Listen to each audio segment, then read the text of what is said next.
everyone, and welcome to another podcast episode. My name is Lucy Challenger and I'm the CEO of Polo and Tweed, and welcome to the Voice of Luxury, where I am absolutely delighted to be joined today by the very fabulous Nuala Morey. Nuala, how are you today? Hi, I'm good, thanks, Lucy. How are you? Very well, thank you for asking. Now, to everyone who's tuned in and perhaps aren't familiar with Nuala and her amazing work, Nuala Morey is, as she herself describes, a curly hair specialist.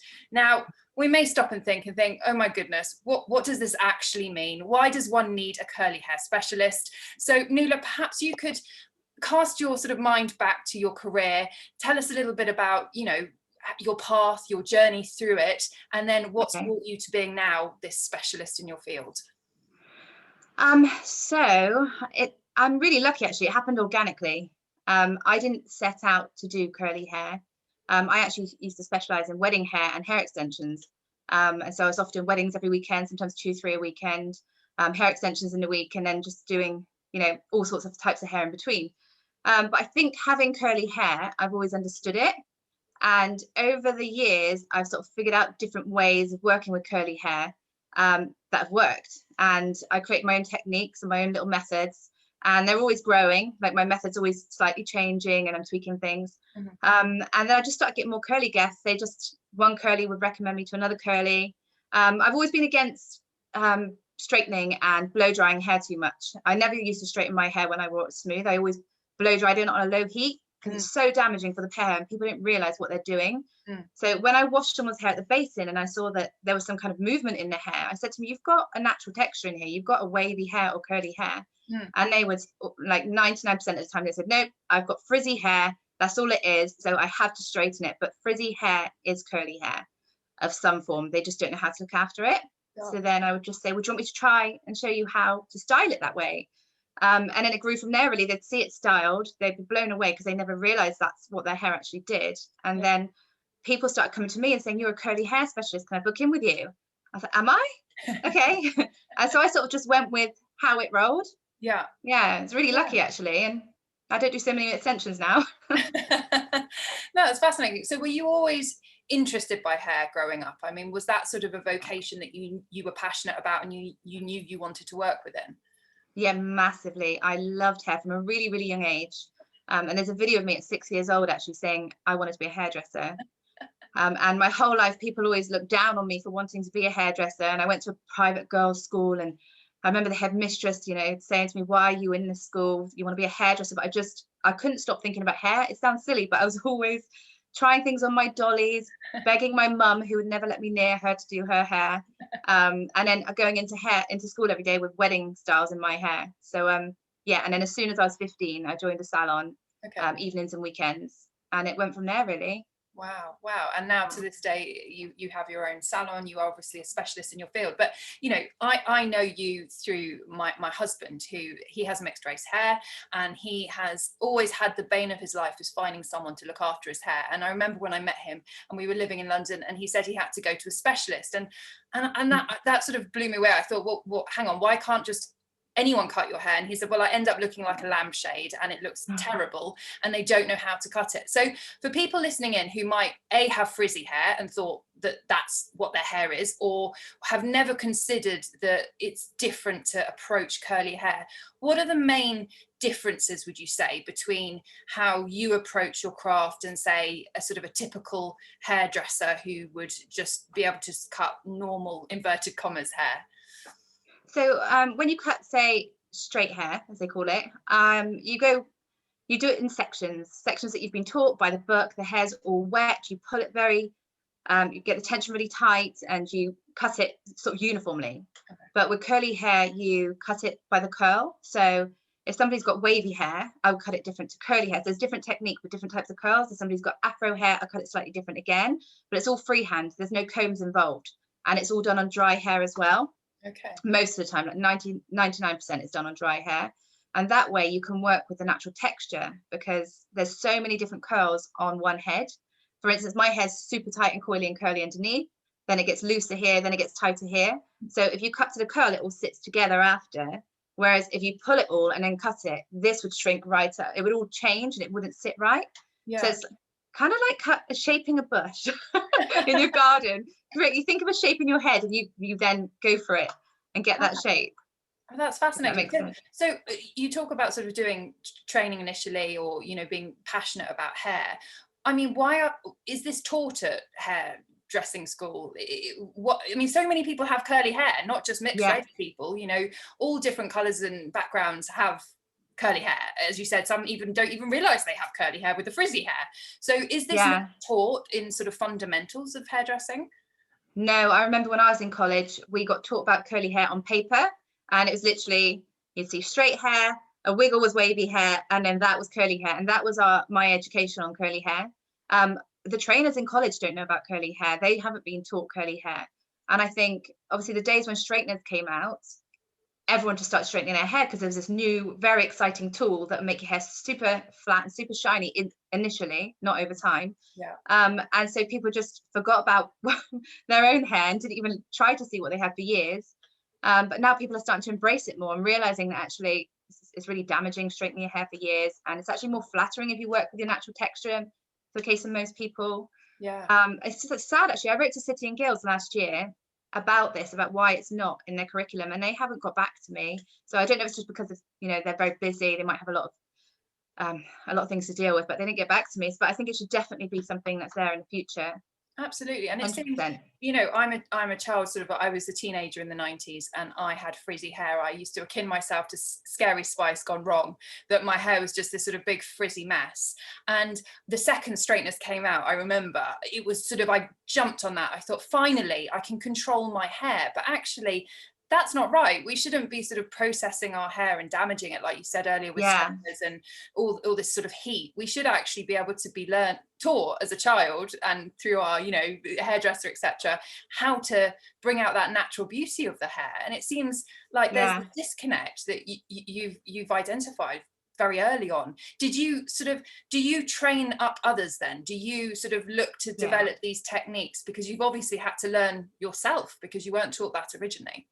Yeah, so like I said, it happened very slowly and organically over time, how I formed my way. And then I remember I trained one other in the salon of the techniques I sort of created. And I remember thinking, I really hope nobody ever cuts my clients in the future. Say if I were ill or something, I don't want anyone to cut my clients, because I used to be paranoid about the way I cut curly hair because it wasn't the norm or done by the book. Yeah. And I think they wouldn't understand what I've done, and they'll think I'm a really bad hairdresser. But actually, it was the right thing to do. I realize now I actually created a really good way of cutting curls. And so then when I started training one of the others, I realized that we needed to train more. So I trained everyone in the salon. And now when people come to me for interviews, initially they're quite put off because they don't have any idea how they're going to fit into the salon. But I say to them, look, as long as you've got a passion, you've got a drive for hair, and you have the basic knowledge, skills, I will teach you the rest. And then we go at them like full force with training as soon as they join.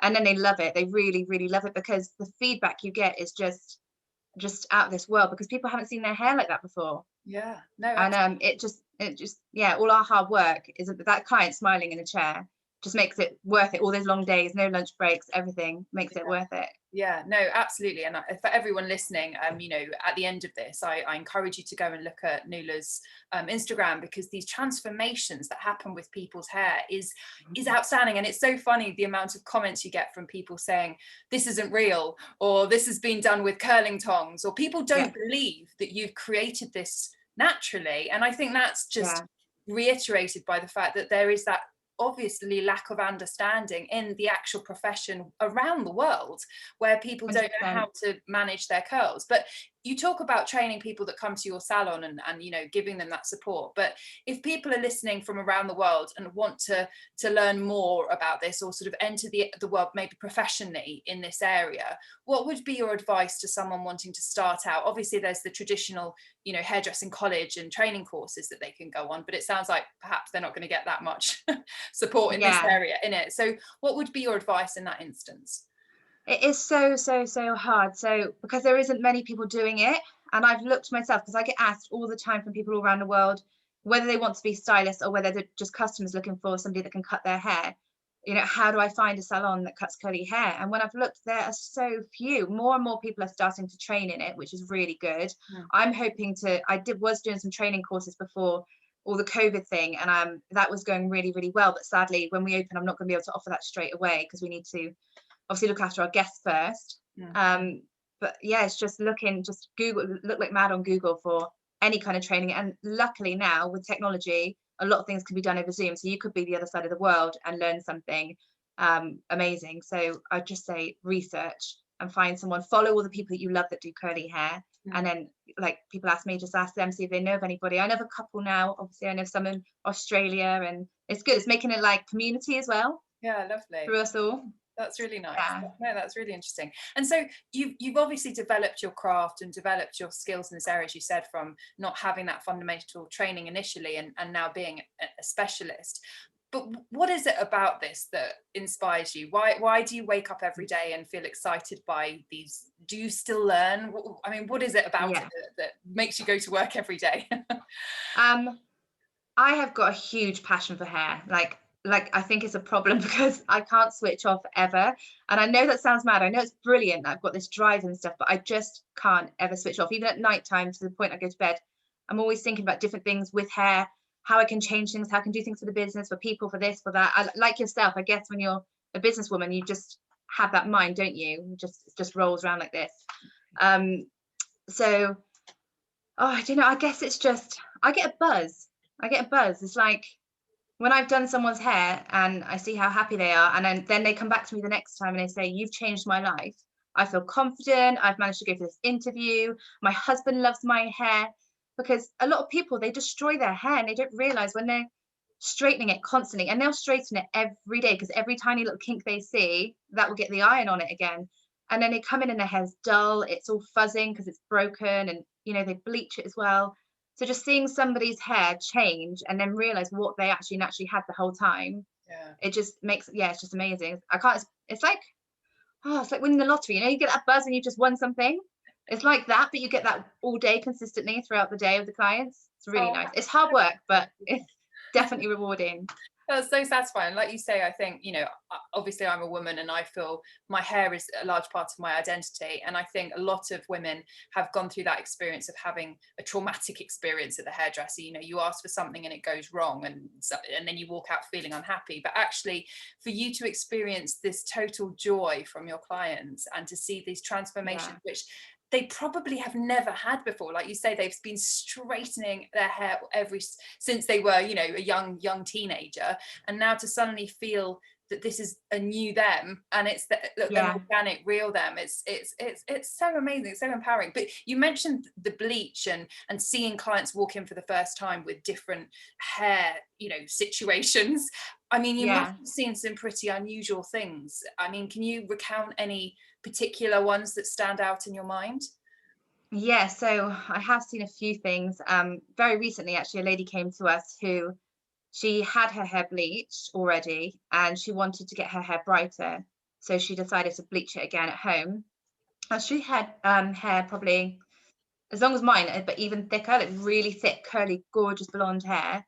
And the hair was falling out from the root, from the scalp. It was so short. We had to give her the shortest pixie cut because it just all melted off. She bought the hair in a bag and she was devastated. Luckily, she had an amazing bone structure and a pixie cut really suited her. But it just proves how dangerous chemicals are at home and people buying these. I mean, you can buy perming kits at home now as well and perm your own hair. Perming is such an art, it's such a skill. You can't just perm your own hair. Oh my God. That was one thing. And then another one was someone came in with hair extensions, and the girl who had done them was obviously not that experienced, and the size of the bonds, they should be really, really tiny, like you could hardly see them. They're about the size of marbles, and they were not breaking down to get them out of their hair. They were so thick and so chunky. That was a really, really difficult one to do. Gosh, you really are sort of SOS for people. We get phone calls regularly every week at the salon. My daughter's done this, or I've done that. Oh my gosh.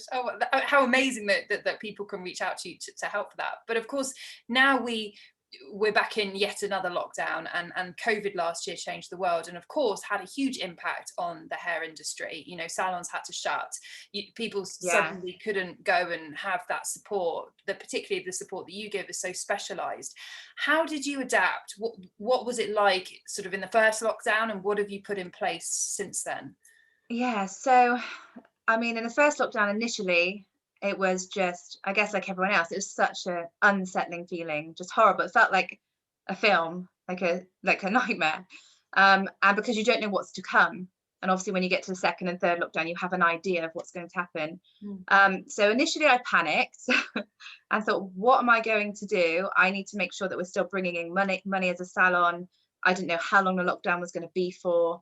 Obviously I've got 2 small children. I'm a mum at home on my own, so I need to make sure that I do keep the business going for them. And I've always wanted to create an online shop and just never had the time before. So I thought, right, now's the time. I'm going to create an online shop, and I'm going to try and put some sets together for curly hair to make it easier for people to understand what sets would work for their hair. So I did that, and then I thought, no one's going to buy them. Nobody's going to buy these sets. But luckily I've got such an amazing support that people did, and they were sending in their pictures, and then I was writing back to them saying, I think this set would be best for you. And we've continued to keep the online shop going through the second and third lockdown. We've still got that amazing support who have been purchasing through the online shop, and it's literally just made me relax a bit more and know that we're going to be okay, and we're going to make it through this last lockdown, hopefully. And then I'm going to keep the online shop going. It's going really well, actually. We're going to move it to another location. We're adding more things to the shop, and we're going to grow that side of the business as well. So I've sort of created another business from the lockdown, which has been amazing, which I've heard a lot of people have done. So it's just incredible, I think. Yeah, well, it's testament to you as an entrepreneur in essence. You know, you see that there's a problem that needs to be fixed, and you fix that problem, you know, and you're drawing on your specialism and that knowledge, and allowing people, I assume, around the world. Do you send everything globally? Are you able to post abroad? So we were shipping globally, but because of COVID, there's been huge delays and huge problems. So now we do ship abroad, but a limited amount of countries. And now obviously that we're Brexit and everything, that's changed things again. So I still have been advising them, and they've been going directly to sites in their country and purchasing from them, because obviously the shipping's just expensive now. It's crazy in some countries. But we've even had some people, even though they know the shipping's expensive, they just wanted to support us, and they bought it anyway, knowing that they could save that money, but they just would rather not. It's been incredible. It's like, there are so many amazing people out there. I've met this whole online world of friends that it's blown me away, actually. When I think about it, it really has blown me away. Yeah, I think how kind people are. It's testament, isn't it, to the people that follow you, but also the support you give to people, because they want to support you in turn during a time that none of us could have possibly foresawn and imagined happening. But you know, you mentioned your children, and now we're all homeschooling and stuck at home. With your sort of knowledge of hair and how creative you are as a person, are there any sort of at-home activities that, you know, I've got a 5-year-old, so, you know, if I can think of something new to do with him as a different day from Groundhog Day, I will do it with him. Are there any fun activities with hair that you could think of that might be fun for parents to do in lockdown? Yeah, so a good one would be hair braiding. If you don't know what hair braiding is, it's when you take a very small amount of the hair and just do a tiny little plait. And then you get some colourful string. It could be, say, 3 colours of the string. You tie it at the top, and then you can wrap it around the hair in different patterns. I used to do this actually when I was younger at fetes and stuff. Sit there with a little stool and wrap braids up for girls, and you could put the little beads on the end, because obviously they're not allowed those during the school hours, so it's quite fun, and they could do it on each other. There's probably lots of videos on YouTube on how to do it, if you don't understand what I mean, but it's very easy, very cheap to do, and a lot of fun. So I'd probably say that one would be a good one. Oh, I love that idea. That's so fab. Well, yeah, I mean, I've got lots of hair that my son can certainly help. You'll be multicolored next week. Yeah, absolutely. So you mentioned that sort of initial stress when the first lockdown happened, which so many business owners went through, because business stopped trading. They had to find their new way to cope with it, which you are doing with this incredible access to these products and quite specific selections for your clients for their hair. But are there any things you did sort of outside of business to help you? You know, mental health has been affected. People have been in financial hardships during this last year. Were there things that you put in place to help you with that? What did you do to help with your sort of mindfulness and feeling grounded during this period? Yeah, so I always seem to think that I'm a really strong, confident person because that's what everyone tells me, and that's how I have to be in the work environment. But then I did really struggle, actually, a lot more than I thought I would have. And it's only now I realize how much I struggled, because I feel a lot better now. I started getting really bad anxiety, like really bad, and kind of some panic attacks and things. And I always believe that when something starts, you need to nip it in the bud and find that help, whatever it may be, to help you. Because obviously, being a mum as well, you want to be 100% for your children. You don't want to be bad for them. So I actually got recommended to a lady. Her name's Sophie, and I don't know if you'll be able to put her link into this at some point. Sure. Yeah, and she was amazing. She's a hypnotherapist, and I didn't think much about hypnotherapy before because I'd only seen those programs on TV where they make people bark like dogs and cluck like chickens. So I never thought about doing that, but it's been incredible. It literally has changed me as a person. I feel so much calmer, so much more relaxed. I'm able to think in the right way rather than panicking about things. And I definitely recommend, if anyone's struggling or suffering out there, just reach out, even if it's just to a friend, talk to them, just say what you're going through, and that even helps. Even though it's not fix the problem, it does feel like a relief. And you never know, like I reached out to my friend, she introduced me to this lady, and it's only say a month ago, and I've had 3 sessions now, so it's not much. And yeah, I feel so much better, much better. I feel younger, I feel healthier, I feel more alive. It's really good. So definitely get the support you need. That's incredible. Struggling. Well, I think, you know, so much of the time we feel ashamed about asking for help, don't we? And there's some stigma with sort of talking. If someone says, "How are you today?" the natural response is, "I'm fine." You would never think of saying, "Well, actually, I'm having a really hard day, and I just want to scream." And you wouldn't ever say that. Whereas, I think reaching out to people like Sophie that can give professional support in a really safe environment and actually help positive change, I think, why not? Because so much of the time we can be caught up in the negativity. It's very refreshing to feel, that you can have that support when you need it. So, I totally commend you for making those choices and making that change, which you've done in your whole life. Now, Nuala, I'm going to throw a little quick fire round quiz in. You haven't prepared for this, so you don't know it's coming. So I'm going to say 2 words. Pick the word that you feel most drawn to. You can give me a reason as to why, if you wish, or you can just say the word. So, for example, I might say cats or dogs, and you would say dogs. Lovely. Okay. Morning or night? Night. Vacation or staycation? Vacation. Netflix or party? Oh, that's a hard one. I'll probably say party because I haven't had one so long and I've had too much Netflix. Fair enough. Fish or chips? Chips. Straight or curly? Curly. Brad Pitt or Angelina Jolie? Brad Pitt. Rain or sun? Sun. Avida or Moroccan oil? Avida. Sea or pool? Sea. Fast or slow? Fast. Sweet or savoury? Sweet. Britney or Madonna? Oh, Madonna. Eggs or bacon? Eggs. I'm vegetarian. Gold or silver? Gold. Today or tomorrow? Ooh. Oh God, that's a hard one. Today. Today. Nice, thank you.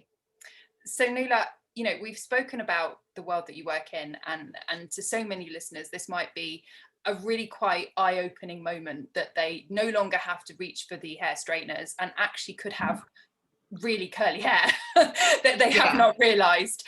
But looking back at your career, looking back at where you are now and the journey you've been through, what do you believe it takes to succeed in life? What is the journey of life all about?